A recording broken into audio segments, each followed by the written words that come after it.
Blackhead of Soltar Solutions, and I'm here today with another episode of Focus Forward. And first of all, before we jump in, I want to talk a little bit about Dan Kennedy. He is a favorite of mine. I follow him. I have a lot of his materials and books at home. But today I'd like to talk a little bit about the ultimate sales letter. If you're writing sales letters, you absolutely need this book. Dan Kennedy is one of the world famous sales letter writers. And when he writes a letter, believe me, people respond. So get this letter. He really delves down and gives you the information on exactly how it's done. So this is a great book. Every business owner should be using this. So now, I am really excited to be introducing my guest today. We have Jason Swenk here from Payscape Advisors. And this guy is so interesting. He's going to give us so much information. One of the things that we're going to talk about during this show is how Jason went to selling his company and then moved forward to another company. And then, are you ready for this? Created an app. I mean, this guy is it. So, Jason, why don't you come in and tell us exactly what it is that's going on. Tell us what you do at Payscape. Sure. Well, I appreciate you allowing me on the show. And at Payscape, I'm in charge of the innovation process and developing strategies for a number of different products that we have that help small businesses actually get paid quicker and also save time. So, what kind of products are those? What kind of things do you create? Yeah. So one of the products we have is called Billing Orchard. It's an online invoicing system. And so when I was running my company at Solar Velocity, we were using a number of different products to try to get our clients to pay. And getting paid was always a constant struggle and trying to automate it, right? And so what this product does is automates your collections process from sending out invoices every month to even the collections process from automating overdue notices, letting them know that their credit cards are about to expire. So the business owner can actually concentrate on running their business and picking a right direction versus just worrying about cash flow, which every business owner worries about. Yeah, a lot of time is spent worrying about cash flow, and sometimes I think that it just takes time away from actually moving the business forward. So exactly how do you go about doing that? How do those products work? Yeah, so it's all online. So all the systems are in the cloud. And what we really concentrate on is what's the main pain of all our clients out there from getting paid, and how do we automate that? And so what we have to do is look at their day-to-day operations and how do we make it easier for their clients to pay them? Because the easier you make it for your clients to pay you, the quicker that you're going to get paid.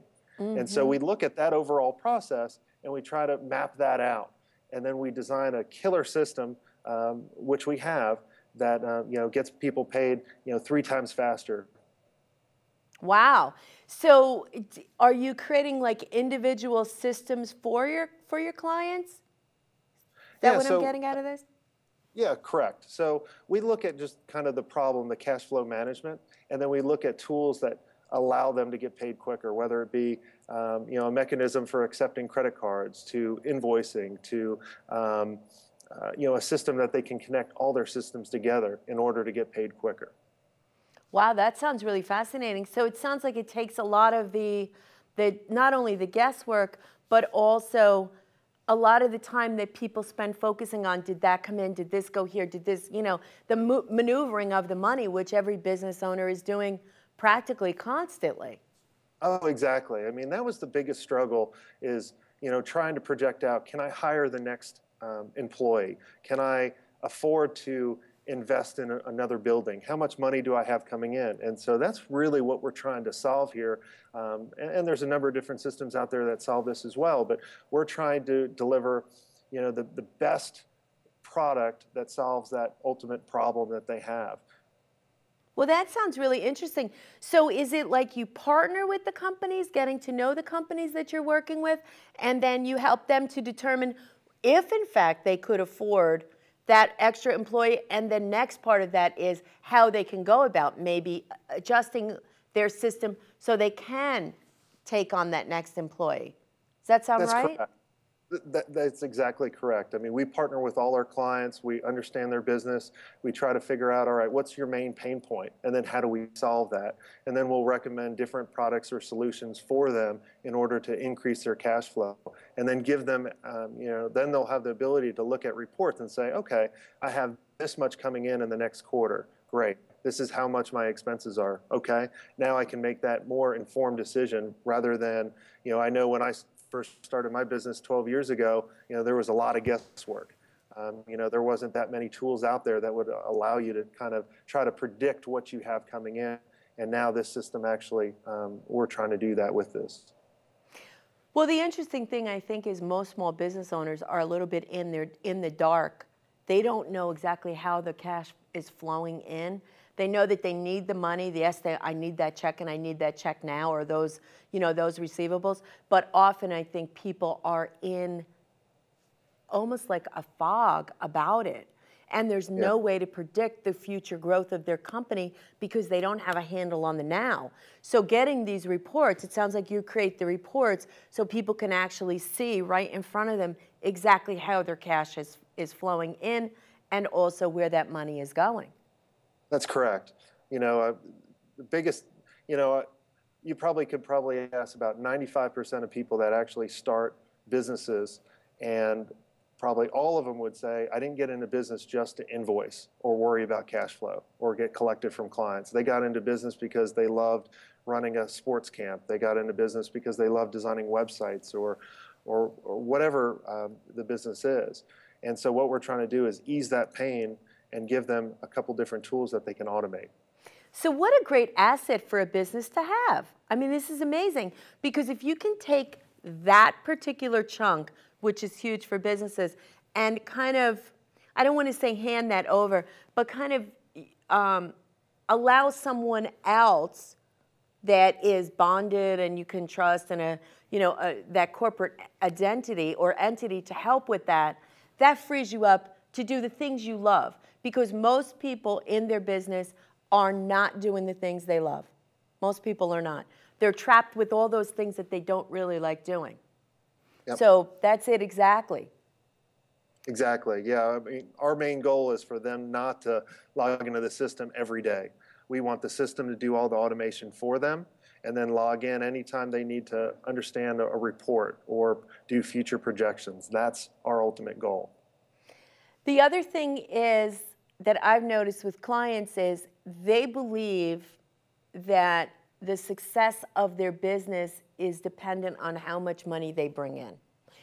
And that is part of it, but in reality, that is not the true story. I think the true story is how much they're able to hold on to after the money goes out. Because a lot of, I'm doing much better in my business. I have doubled my business. But if you've tripled or quadrupled your expenses, you're basically further in the hole. Yeah, that's what I learned in the very beginning. It's all about scalability, right? So, like you're saying, the more revenue you have coming in, probably the more expenses you have. But over time, if you can create a scalable product or a scalable business, then your revenue can keep going up, but your expenses just go up at a slightly lower level. So now you have that scalability. So now I'm going to ask you, I really have a good understanding, and I think our audience does as well, about that. I have a question. Do you, by any chance, help small business owners maybe to get funding for projects? We do. So one of the things that we're actually building right now is a tool where when you actually send out an invoice, our product will actually pay you the next day. Okay. And so then we'll actually do the collections from your clients. So that just helps them out even more. I remember sending invoices out to a number of different big clients, for a very large chunk. And then they would actually pay us over 60, 120 days, which now I'm actually, basically giving these big companies a huge loan. And so really we identified that problem in the industry and we really want to solve that. Oh, that can make a huge difference in companies, absolutely. So, right now it's very, very difficult to get a loan from a bank for a small business. I mean, I think it's probably a little bit easier winning the lottery than it is to get a loan. But in looking at that, if you can predict, I think the most important thing is the predictability of the cash flow, because that expecting that money to come in, you have your payroll, you have met all of your expenses that you have to take care of. Being able to predict that money coming in is really important. Yeah, it takes out the guesswork. Takes out the guesswork. When you start guessing, that's kind of when you know you actually need to do something different. Right, exactly, exactly. Well, I could see how this would be something that would be very valuable for a business. What is your sweet spot of your target market? Where do most of your clients fall?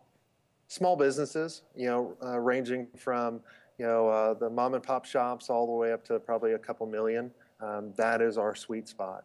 From technology providers, business services to really anybody that wants to get paid quicker and just save time or automate their business. That is our target market. Oh, great, great. All right, so that sounds really interesting. There's something else I'd like to talk about for a second. You had another business that you sold, and that business was Solar Velocity. So can you tell me a little bit about that business and what the process of selling it was? Yeah, so Solar Velocity was an interactive agency. So I had it for 12 years. Basically, when we started it up, it was a web design shop. And then we grew into offering a lot of other services ranging from marketing to technology, web development. And the process of selling it, I always had that vision of selling it just like every business owner and getting rewarded for your efforts. But when you actually start going through that process, it's very emotional because you've built this thing up, it's your baby, and then you're going to let it go. And then you're always second guessing yourself going, did I do the right thing? And I'm happy to say I did do the right thing. I'm in a fantastic place. It was a great experience. I've learned from everything that I've done from with Solar Velocity and the selling process, and really understand it very well. So now, after it's really interesting that you say that most business owners think about selling their company, because I meet a lot of business owners that never think about selling their company. They never think about the value of their company. They have no understanding of that. And I ask them the question, well, have you thought about an exit strategy? And they're like, no, I never really thought about that. Well, what are you going to do? Well, I don't really know. I haven't thought that far. What about selling the company? Selling the company. Now that's an idea. And then positioning those businesses. So one of the questions I have for you about that is, after you sold the business, did you stay on in that business? I did. I stayed on for the required amount. It was an experience in itself. Probably one of the best things I learned from that is, if you hire the right people, you don't have to worry about motivating them. You just have to worry about demotivating them. And that's probably the experience that I had when I went over there. I was probably the highest paid meeting coordinator you've ever met. Wow. Wow, that's incredible. So most of the people that actually every person that I've talked to that has sold a business and stayed on, they could not wait for that contract to be over and them to be free. So I'm not saying that's you, okay? But that seems to be the common denominator, the common story that I hear. And I think a lot of that is because, as you mentioned, you're building your business over a period of years. You really have this emotional attachment. It's kind of like your child. And then here you are, you're releasing it to someone else, and they're doing everything differently and not listening, So, yeah. So how did you feel? Was that very emotional, that part of it? Yeah, well, I mean, there was just a bunch of things that I didn't agree with, and really had no control. And I think the biggest thing of why all the business owners actually that have sold their business actually say that, is because they don't have control anymore. But then again, you look at the position I'm at now, I'm having the time of my life. I love it. And, I have 2 bosses. We work for the company's over 200 people. And I wouldn't trade it for the world. And as soon as I sell any of these other businesses that I'm doing, I'm still going to stick here. It's not all about money. It's about loving what you do. And I think if that opportunity of the company that bought Solar Velocity, if it was the right opportunity like it is here, I would still be there, and it would be a totally different answer. Right. Right, exactly. Well, I'm glad that you're having so much fun. Now you're in Atlanta, and where's the other office? So we have offices all over the country. So we have offices in Birmingham, Alabama. We have Cleveland, Charleston, Nashville. I'm leaving out. We probably have 10 offices all over the country. Wow, cool. And do you do business also outside the U.S.? Just in the U.S. for right now. Just in the U.S. for now. Okay, I need to switch gears because there's something I really am curious about. You created an app. I really have to know all about it. Can you tell us about it? Yeah, so it's an app that you take photos of everything that you eat, and it's designed around reconditioning how you think of certain foods. So basically, I came up with this because I used to get huge migraines all the time, and I kept going to doctors, and they kept prescribing me medicine. I kept saying, you know, there's got to be a better way. And so I actually started tracking all the food that I ate. And so in doing that, you know, I'm very visual, obviously. That's why I started a web design and a marketing shop. And so I thought, you know, why don't I create an app that can take photos of everything that I eat? And then I can look back when I have a migraine and then actually find that source. And so that's the intent around Golvator. Wow, that's incredible. Did you ever find out what was triggering the migraines?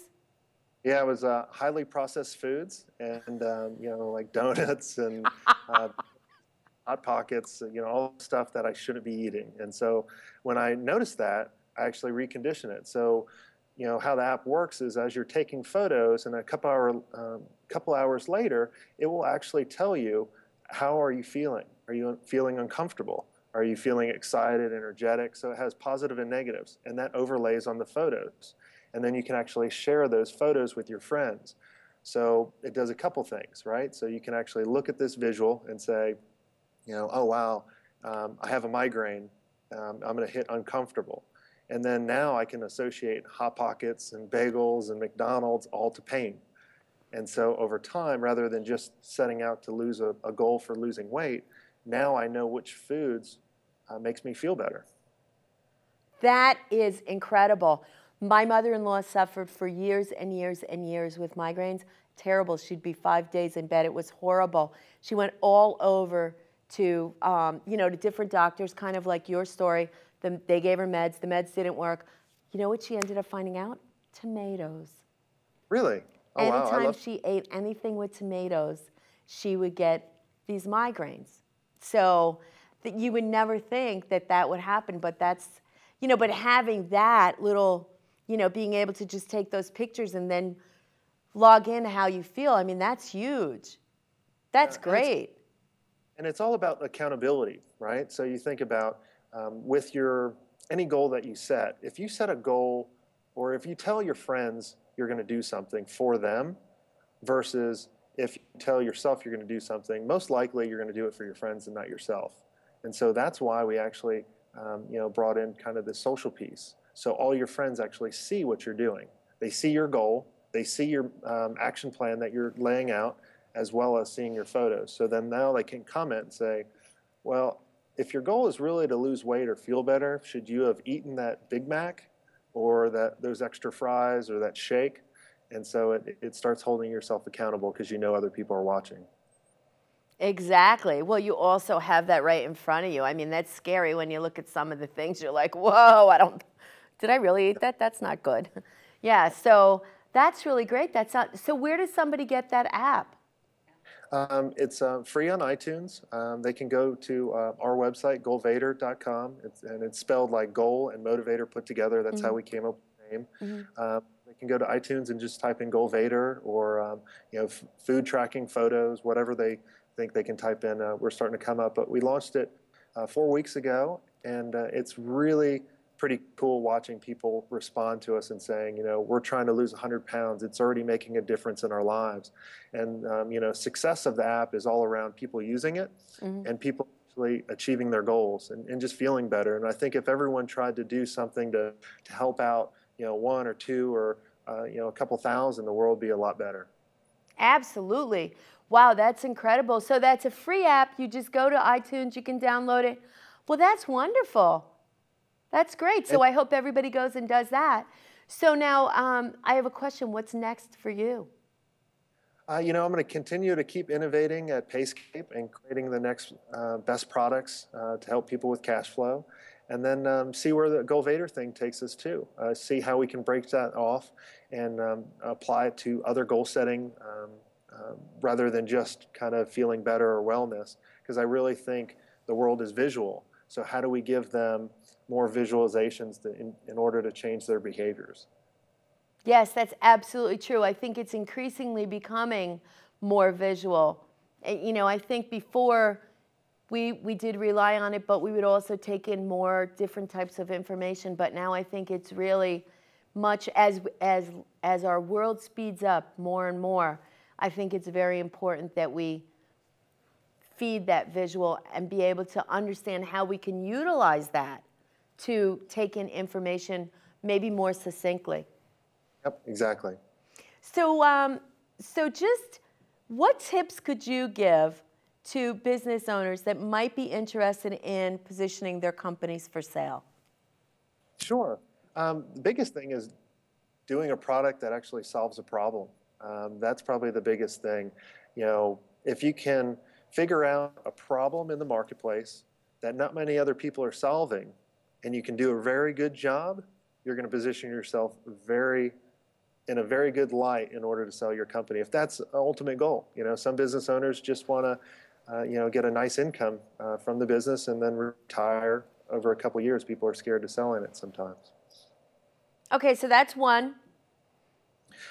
Two would be kind of jumping levels. One analogy I heard about that in the past was ice harvesters. So in the 1800s, or probably before then, we used to harvest ice. And then a couple hundred years later, we actually developed ice factories. So now people in the South, like in Atlanta or Florida, could actually get ice versus where you guys are. And then, probably in the 1950s, the refrigerator came out. And so that's about jumping levels. So the ice harvester should have jumped a level to the ice factory. So it's not just about making your product better or doing the same thing. It's about figuring out what next thing can we provide by everything that we learned here. And so that's what I call as kind of jumping levels.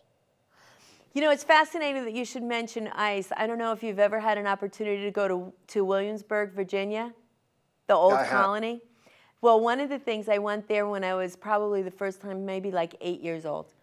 And one of my memories was how interesting it was that they would float the ice down and put the ice in kind of like underground and cover it with sawdust and shavings, and with towel, and then shavings to keep that ice cool in the summertime so people could have cool drinks. So it's funny you should mention that. Yeah, so that's pretty interesting. Yeah, thinking about skipping levels, that's very important. I don't think people think about that. They would think about how they could keep that ice cooler and not necessarily how they could create their own. What's the third tip? Hiring the right people. It's key. I mean, I remember the first employee that we hired, it was probably not the right one, but the person said yes. And we were like, you're hired. And we couldn't believe it. We were like, we're the cool kids. Someone actually wants to work for us. But that person wasn't the right fit or in the right position. And so then what we found is that person, if we put them in a hiring position, they'd hire another person right below them. They didn't want to hire someone better. And so then after a while, we actually started having a bunch of people that were like, what are they doing? Versus, we actually started hiring the right people. They would hire someone better than them. And they were always open to share kind of the information that was working for them versus, hiding and holding that information for job security. So basically what that sounds like is you're creating an environment of success. So Exactly. Everyone is succeeding, people are working together. How do you know the right people to hire? You figure it out very quickly in the beginning. One of the things that I've done for a long time is called kind of daily check-ins, where I ask them 3 questions. I say, when they start with me, I say, I'm going to ask you one thing to do every day. And it's not just to figure out, to be kind of spying on you, but it's, what did you do yesterday that hit impact? What are you doing today? What's your plan? And then did you have any problems with that? And then every day they should be sending that to me. And then so you're identifying problems really, really quick. And you do that through the whole organization from the ground up. So literally within a day, you're notified of any problems out there or what everyone's doing, versus a week or 2 weeks going by. And then you go, oh no, our project that's launching on the 23rd is not going to go through. Wow, that's great. That's really great. Well, we have to wrap it up. Thank you so much for your time. You've given us so much great information, Jason. I really appreciate it. I think everybody should run and get that. Well, they don't have to run. All they have to do is do it with their phone. Get that app and start checking out what it is that they're eating and how they're feeling. I think that's fabulous. So I'm going to wrap it up now. Thanks so much, and thank you for tuning in to Focus Forward. Hey there, I'm Robert Dempsey with today's tip from the net. So, you're out there, you got your landing pages going on, you got advertising, sending people to your website, social media, sending people to your website, all this stuff, right? So you got all these people coming to your website. Now the question is, how do I know if these people are taking actions? How can I track that? So there's a couple ways to do that. Number one is within Google Analytics, which is a free web analytics tool, you can track something called goals. So what you do is, and there's more about this at dempseymarketing.com, but effectively you go into the admin section of Google Analytics and you can add goals, which you say, this is the page. When people get to this page, then whatever you name the goal, this goal has been accomplished. You can even set up a funnel. So let's say you have a landing page set up, and the goal is you want to know if people got to this thank you page. So you could set up a very simple funnel and say, okay, people have to come to my landing page and then get to my thank you page. And you can even put a value onto that. So if you know what your cost per lead, or not necessarily cost per lead rather, but how much your average customer nets you over time, then you can literally take that down to a number and feed that into Google Analytics and look at, okay, how many goals have been accomplished? So really, how much value is that to my business? And with some of our larger clients, we're also tracking product sales. So we can literally say, this is the average amount, roughly, that the website is making us, because we can literally see the funnels within Google Analytics and see that people made purchases, and then we can find out how to optimize that for optimize those conversions so that we can accomplish more of those goals. But that's a quick tracking method. It's called goals inside of Google Analytics. Now, another application that has goals is also the real-time stats that I love to use, Hit Sniffer. They also have a goals functionality within that service as well. So check those out. So that's it for today. I'm Robert Dempsey with today's tips from the net, and I will see you next time.